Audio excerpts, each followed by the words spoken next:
All right, this is Zippy here, back for Tokyo Tower, and here with Bobby P.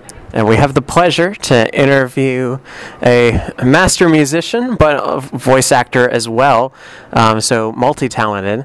And he's Eric Stewart, and he's here with us today at MTAC. How are you doing so far? I'm doing great. It's great to be here. Yeah. Well, great to have you, certainly.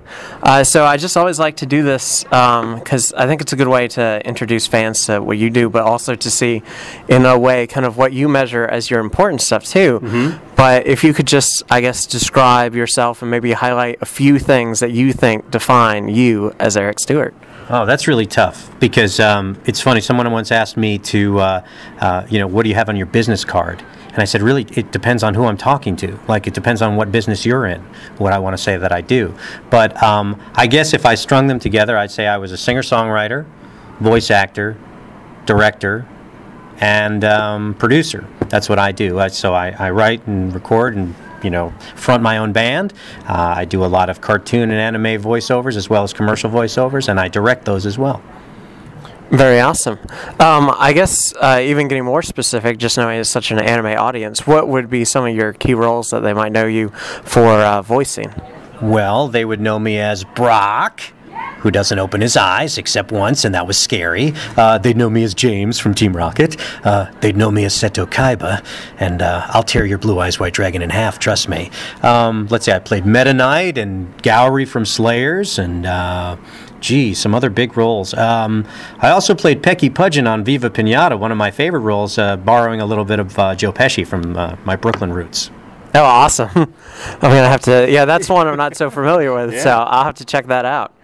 I guess since, again, you do so much in some of those roles, like Gowry, I know, like Slayers is an older series now, and I guess Pokemon is, I just hate to admit it. This is kind of my childhood. Yeah, I know. Makes us all feel old. Yeah. But I guess what really came first for you in kind of, because they're all like creative aspects, producing, writing. Were you like a musician first, or did you want to do acting first, or how did that come about?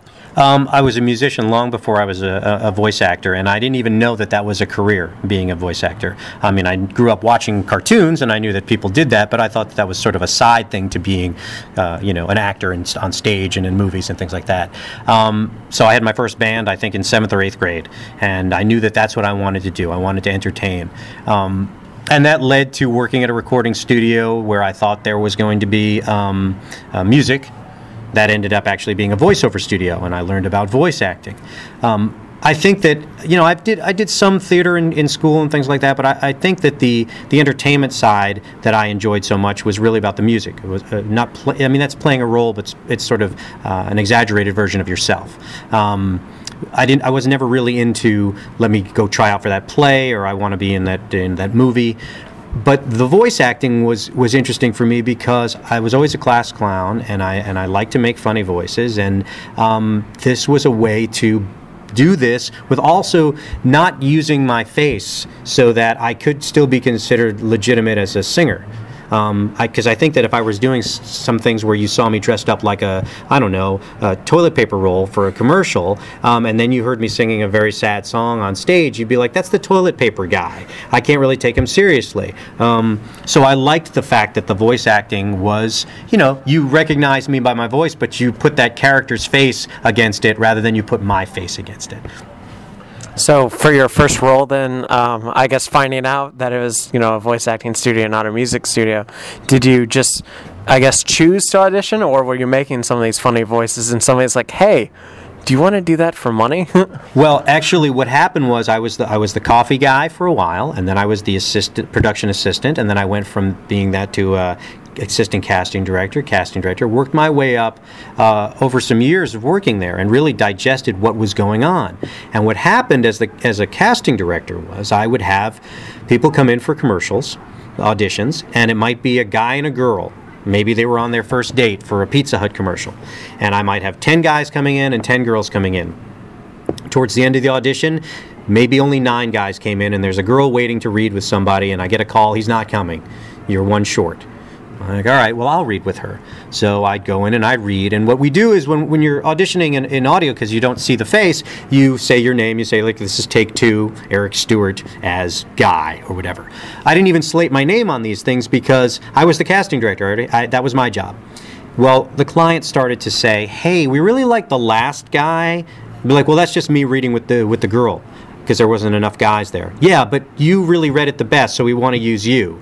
And that, once I got my first voiceover commercial through there, and I saw that you can make a living doing that, I went, okay. And that also gave me the freedom to travel. I mean, because I was about to go on tour and as a musician, and being a voiceover actor means that if I'm in a city that has a microphone somewhere, I probably can record what I need to record on the road and not be stuck in a day job. And so it made sense. I think it kind of really worked together that way.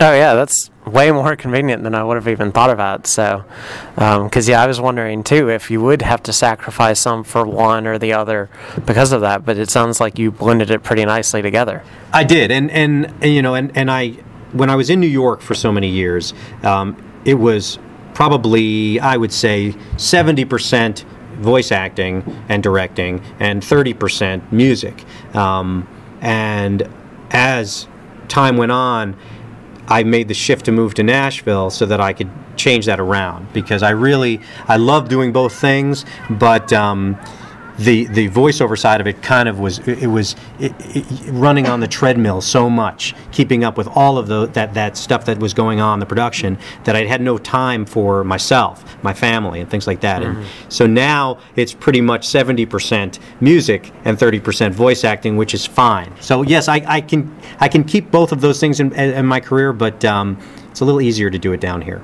Mm-hmm. Well, we're certainly happy to have you in Nashville, too. So for that alone, thanks for the move. Oh, yeah. Well, then we get to hang out a little bit, right? I know. I mean, yeah. We're like old buds.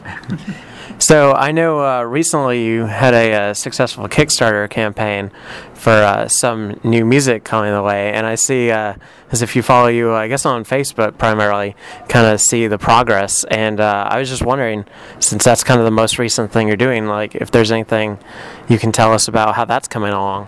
It's great. Well, first of all, I have to thank the fans for stepping up. I've learned that anime fans who have become music fans are pretty much the most loyal, diehard fans of any genre I've ever experienced. And which is all the more reason why I think when you do these conventions and you meet people and really remember how lucky you are to be in that position, that people actually like what you do, respect what you do, be appreciative, I think is a key thing to any of the guests that might be in the same position I'm in, because these people will do anything to help you in your career and support what you're doing. And the fact that the fans stepped up to help us make this record was very humbling, and it put a lot of pressure on us to really make this a great record, because people are basically investing in it. But it's been great. I'm pretty much done with most of the basic tracking on the record. The rest of the band is coming down in May to do their parts. We got a horn section coming in to play on one of the songs, which is fun. Trying to find a horn section in Nashville is not the easiest thing in the world. Country people are like, what, horn section? But and it's not a country record; it's a real rock record. But I'm feeling really good about it. I think as any creative mind, you hope that you get better with age. I love what I've done in the past, and I'm very proud of those records, but I hope that each time I make a new one, I raise the bar, and I think we've raised the bar on this, so we're very excited. Mm-hmm. Yeah, I always, because I've been a music fan way longer than an anime fan, and I always remember reading articles when I was younger, not quite understanding it. Artists would talk about how they mature over time, but I think I really get that now. And so, yeah, it sounds like that's what you're hoping to do, and I'm sure you'll succeed. Well, thank you. Yeah, I listen to some of the older material that I've done, and you think about arrangements, and you go, oh man, I didn't need to let that guitar solo go on for another 30 seconds. I could have cut that down. Or you start to really you take the things that you've learned over the years, and you hopefully incorporate them all. You also hope that you don't get burnt out and start getting you putting out the same stuff over and over again. You want to also challenge yourself. There's a couple of songs on this record that are a little out there in terms of production, but I just want to sort of see if the fans go, cool, man, I appreciate that you did that you sort of pushed the limits a little bit. Mm-hmm. Or else it becomes boring. Yeah. Even the band said to me, "We're working on another record already. Didn't we just put out a new record?" I said, "I'm writing all the time." Like I feel like that's a really great thing that I have as an ability. And the day that I can't write songs anymore, I'll lose my mind. So yeah, I've got another bunch of songs. I mean, I think we whittled down 35 songs to come up with these 11. And that's, I mean, and I feel very lucky that I had that creativity going on. What's sort of your inspiration process, I guess, for the writing side? Because I know, some people it just strikes them. Others, I guess, they have to work through, just kind of what they do. And I find that most of the songs that I write are not consciously thought out in terms of the message. They sort of evolve. I'm a writer that plays the guitar first, has melodies in his head, and those sort of form into words, and then those words guide me into what the song is going to become. I like when the words feel like they're part of the music. Mm-hmm. And I can hear a lot of songs where, unless they're fantastic, where one person wrote the lyrics and the other person wrote the music, and it doesn't quite fit. The phrasing doesn't quite fit. But then you listen to certain artists that wrote both, or a song that was written, someone who wrote both the music and the lyrics, and the way the cadence of the singing fits into the track. So that's how I kind of write, and those lead to things. I might come up with a hook, a lyric line, and go, oh, I'm going to write a song based on that, and now I'll take all the nonsense I've been mumbling and turn that into this song. Mm-hmm. I rarely have a title in mind and then write around it. But some people do that.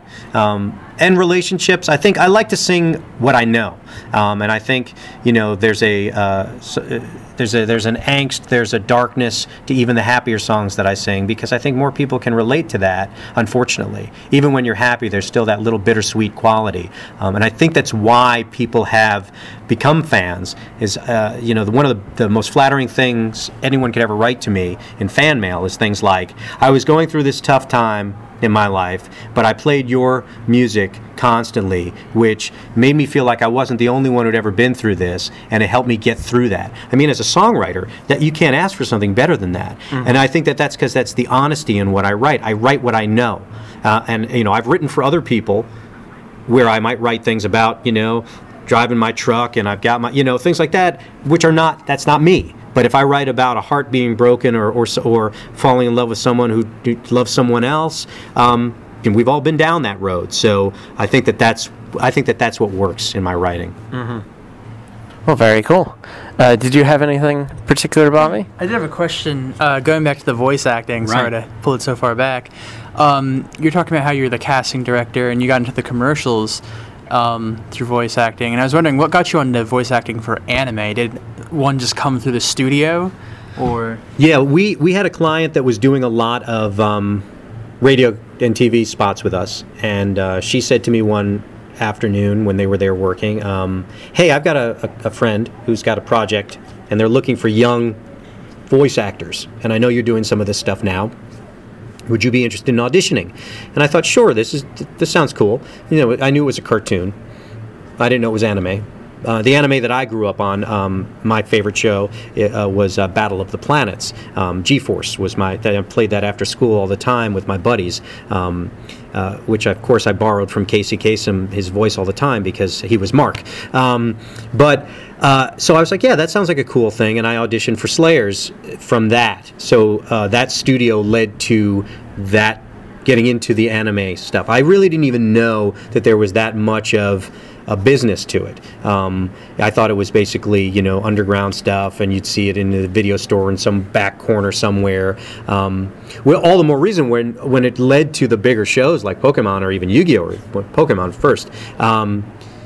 When you saw something explode on an international level like that, whether you like the dub or not, or whether you like the things we had to change or not because it was on a a network station now, remember that put anime on the map. Shows like that put anime on the map, and the trickle down from things like that gave money to other projects that might never have been worked on.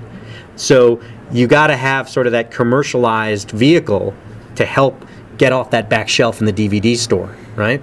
Mm-hmm. Oh, very true. And again, thank you for doing that, because I know for us, growing up, that was kind of some of the first shows we saw was Pokemon, and then later Yu-Gi-Oh. Right. So you kind of grew up with us in that regard. So well, I never grew up, but I appreciate that. Yeah, I mean, someone else said that to me the other day. They said, you're the voice of my childhood, and it's like, wow, you can't take that for granted. That's a very touching thing for somebody to say. It's like me, Mel Blanc, Bugs Bunny and all of that stuff. If I had a chance to either meet him or talk to him, that's what I grew up with. Yeah. You hear those voices and you go, yeah, I know who that is. Yeah. And I do have to say too that from the earlier Pokemon, Brock and James are two of the most distinctive voices that you're going to get in this show. I mean, yeah, well, thank you. Yeah, I tried to keep them as, obviously as different as possible, and I love it when people come up and go, wait a second, you played both those guys? And that's great. That's great. Well, thank you for your time again. We're going to let you go, but hope to see you at a con soon, and good luck on the album. Thank you very much. Always a pleasure, guys.